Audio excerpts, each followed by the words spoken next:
করি কারবালা যখন একটি চেতনা, বালাকুট যেমন একটি চেতনা, শাপলাও আমাদের জন্য আগামী প্রজন্মের জন্য একটি চেতনা। এটাকে আমাদেরকে অব্যাহত রাখতে হবে। শাপলার নাম পরিবর্তন নয়, শাপলার এই চেতনাকে বাংলাদেশের ঘরে ঘরে পৌঁছিয়ে দিতে হবে। হেফাজতে ইসলাম সেদিন যদি শাপলা চত্বরে না আসতেন,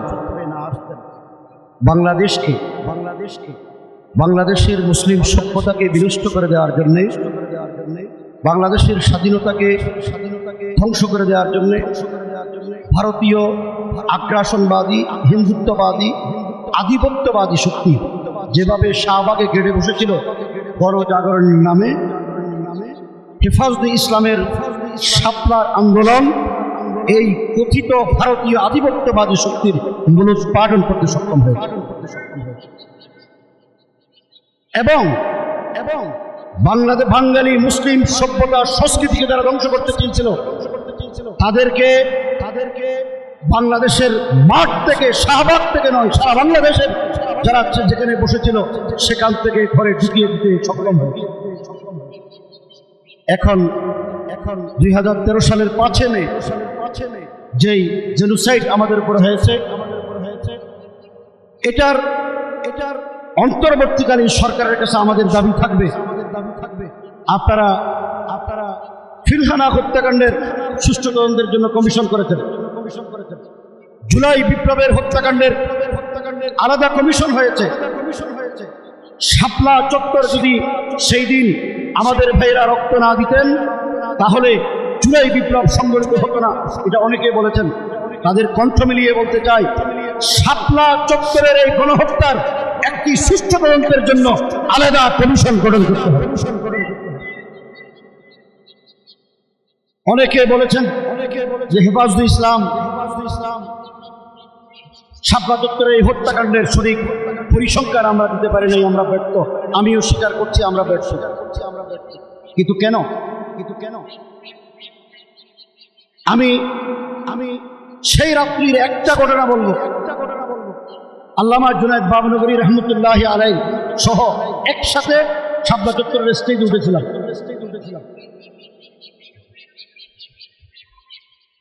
রাত যখন 12:30 হয় তখন প্রচন্ড খিদায় অস্থির হয়ে গিয়েছিলাম। আমি আর আরেকজন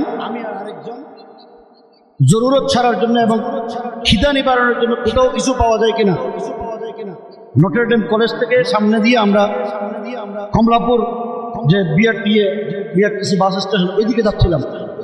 দেখি একটা ভ্যানে করে একজন ভাই, তিনি জীবিত না মৃত আমি জানি না, কিন্তু লাশের মতো করে পড়ে আছেন ভ্যানের উপরে।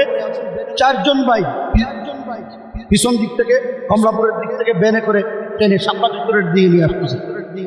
আমি এই কথাটা বলি, আমাদের এই দেশের লেডি ফেরাউন খুনি হাসিনা পার্লামেন্টে দাঁড়িয়ে বলেছেন যে শাপলা চত্বরে কোনো হতাহত হয়নি, তারা রং মেখে শুয়েছিল, নাউজুবিল্লাহ। এবং তার সরকারের সামরিক সচিব শুকরানা মাহফিলের নামে যে সম্মেলন হয়েছে, এই সম্মেলনে দাঁড়িয়ে উলামায়ে কিরামের সামনে শাপলায় যারা রক্ত দিয়েছে তাদের সামনে স্পষ্ট ভাষায় সে দায়িত্বহীন কণ্ঠে বলতে দুঃসাহস দেখিয়েছে কোনো হতাহত হয়নি।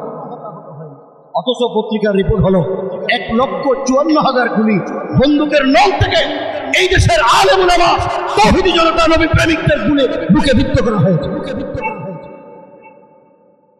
এই অবস্থায় ওই দিন দেখলাম যখন নিয়ে আসতেছিল তখন এই লাশের উপরে লাশটা যখন একেবারে নটরডেম কলেজের কাছাকাছি আসলো, দেখলাম পিছন দিক থেকে 10-12 জনের যুবলীগ ছাত্রলীগের কর্মী লাঠি সোটা নিয়ে দৌড়ে আসলেন। আসার পরে এই 4 ভাই যারা ভ্যান গাড়ি টানতেছিলেন তাদেরকে এমনভাবে নির্দয়ভাবে বুঝাইলেন, তারা দৌড়ে পালিয়ে চলে গেলেন।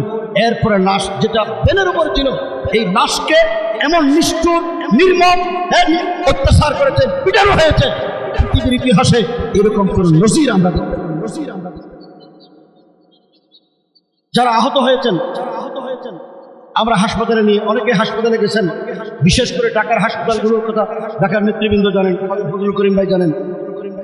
আমি নিজ চোখে এখানে যারা সেদিন শাপলা চত্বরে ছিল, স্টেজের পিছনে মাগরিবের পর পরে ৬-৭টা লাশ ছিল। যখন রাত 12:30 একটা হয়, তখন 17টা লাশ এই শাপলা চত্বরের ভিতরে সারিবদ্ধভাবে রাখা হয়েছে। হাসপাতালে লাশের কথা বলা হয়েছে মর্গে। ইসলামী ব্যাংক হাসপাতালের বারান্দায় যে লাশগুলো পড়েছিল, তাহলে এগুলো গেল কোথায়? দুঃখের বিষয়, আমরা যারা হাসপাতালে ছিলেন, চট্টগ্রাম ন্যাশনাল হসপিটালে 37-38 জন ভাই আহত, পঙ্গু, অন্ধ, হাত পা ছাড়া তারা হাসপাতালে চিকিৎসা নিচ্ছিলেন। তৃতীয় চতুর্থ দিন যখন আমরা দেখতে গেলাম, খবর পেয়ে গোয়েন্দা পুলিশ সব পুরো হাসপাতাল ঘিরে ফেলছে। এই অবস্থায় দিক বেদিক ছুটাছুটি করলেন, পিছনের দরজা দিয়ে ডাক্তাররা আমাদের সমস্ত রোগীদেরকে বের করে দিলেন। এই অবস্থায় একজন আহত ভাই চিকিৎসা নিতে পারেন এবং একজন ট্রাক শ্রমিক শাপলা চত্বরে শহীদ হয়েছেন, গুলিবিদ্ধ হয়েছেন। তার বাসা ছিল চট্টগ্রামের সদরঘাটে। তার লাশ দেওয়ার আগে র্যাব, বিডিআর, পুলিশ গিয়ে তার বাসা দখল করে ফেলছেন এবং তাদেরকে এমনভাবে ভয়ভীতি প্রদর্শন করেছেন, জানাজাটাও পড়তে দেওয়া হয়নি। পরবর্তী সময়ে তারা সেখানে ভাড়া বাসায় ছিলেন। পরবর্তীতে আমরা যখন যোগাযোগ করলাম, বাসা ছেড়ে পুলিশ র্যাবের ভয়ে পালিয়ে চলে গেছেন। আজকের দিন পর্যন্ত তাদের কোনো হদিস আমরা পাইনি। শাপলা চত্বরে যারা শহীদ হয়েছেন, অধিকাংশ পরিবার আজকে 10-11 বছর তারা সাহস করে তাদের সন্তান, তাদের ভাইদের শহীদ হয়েছেন, সেই কথাটা বুক ফুলিয়ে বলার সাহস তারা করেনি। আল আমিনের এই যে ভাই, তিনি স্বীকার করলেন, হেফাজত চেষ্টা করেছেন, কিন্তু আমরা পাইনি। আজকে দুঃখের কথা বলি, আন্তর্জাতিক অপরাধ ট্রাইব্যুনালে নভেম্বর মাসে আমরা মামলা দায়ের করেছি হেফাজত ইসলামের পক্ষ থেকে। আমাদের ভাইয়েরা ফেসবুকে খুব লেখালেখি করেন, কিন্তু সাক্ষী দেওয়ার জন্য ট্রাইব্যুনালে কেউ এসে সাক্ষী দিবেন, সেরকম ভাইদের সাহস আমরা পাচ্ছি। আমি অনুরোধ করব, আন্তর্জাতিক অপরাধ ট্রাইব্যুনালে শাপলা চত্বরে খুনি হাসিনা সহ যাদের বিরুদ্ধে মামলা করা হয়েছে, তার মন্ত্রী পরিষদ, তার সমস্ত আমলা, র্যাব, পুলিশ, বিজেপির যে সমস্ত সদস্যরা সেই দিন গণহত্যা চালিয়েছিল, তাদের নেতৃত্ব হয়েছে, তাদের সবাইকে আসামি করে মামলা দায়ের করা হয়েছে। আপনাদের মাধ্যমে, আজকে মিডিয়ার মাধ্যমে বাংলাদেশের শাপলা চত্বরের চেতনা যারা লালন করেন, তাদের সকলের কাছে আহ্বান জানাবো, আসুন সঠিকভাবে এই গণহত্যার বিচার ত্বরান্বিত হওয়ার জন্য, গণহত্যার বিচার করে বাংলাদেশের জমিনকে শাপলা চত্বরের রক্তের সাথে যারা গাদ্দারি করেছে, তাদের এই রক্তের বদলা নেওয়ার জন্য সবাই সাক্ষী দেওয়ার জন্য আপনারা আসুন। শুধু ফেসবুকে লড়াই করলে হবে না, হেফাজতের বিরুদ্ধে অভিযোগ দায়ের করলে হবে না। আপনাদের সবার কাছে আমার বিনীত আবেদন।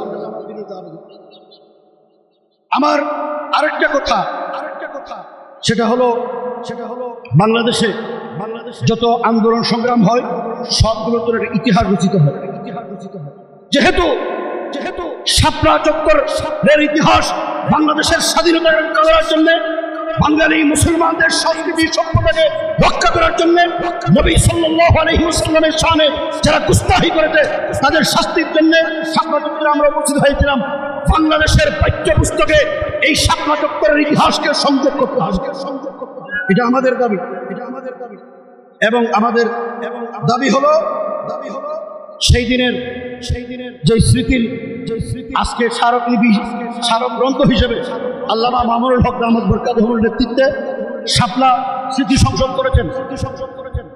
আমরা আল্লামা মামুনুল হক সহ তার সকল এই পরিবারের সদস্যদেরকে আন্তরিক মোবারকবাদ জানাই। আমাদের মহাসচিব সাহেব এসেছেন, হেফাজত ইসলামের পক্ষ থেকে আমরা আরো বৃহৎ কর্মসূচি ইনশাআল্লাহ হাতে নেব। এই ধারাবাহিকতায় আজকে মাওলানা মামুনুল হক সাহেব যেই শহীদ পরিবারের সদস্যদেরকে এনে স্মারক গ্রন্থ উন্মোচন করবেন এবং এই শহীদদেরকে আমরা জাতির সামনে উপস্থাপন করতে পেরেছি, এই জন্য আল্লাহ শুকরিয়া আদায় করি। এই সংসদের সকল সদস্যদের শুকরিয়া আদায় করছি। আগামী দিনে হেফাজত ইসলাম যেন গঠনমূলক এবং দেশের জন্য, দিনের জন্য, দেশের জনগণের জন্য, দেশের তাহাফুজের জন্য কাজ করতে পারে, সেই জন্য সকলকে হেফাজতের সাথে ঐক্যবদ্ধ থাকার আহ্বান জানিয়ে শাপলা চত্বরের এই বর্বরচিত হত্যাকাণ্ডের ইতিহাস বর্ণনা করার ভাষা আমার না। তবে শাপলা আমাদের জন্য একটি চেতনার নাম। আমাদের অনেক ভাই 5 তারিখ জুলাই বিপ্লবের পর শাপলা চত্বরের নাম পরিবর্তন করার জন্য চেষ্টা করেছেন। আমি মনে আমার বক্তব্য শেষ করলাম। আসসালামু আলাইকুম ওয়া রাহমাতুল্লাহ। প্রিয় উপস্থিতি,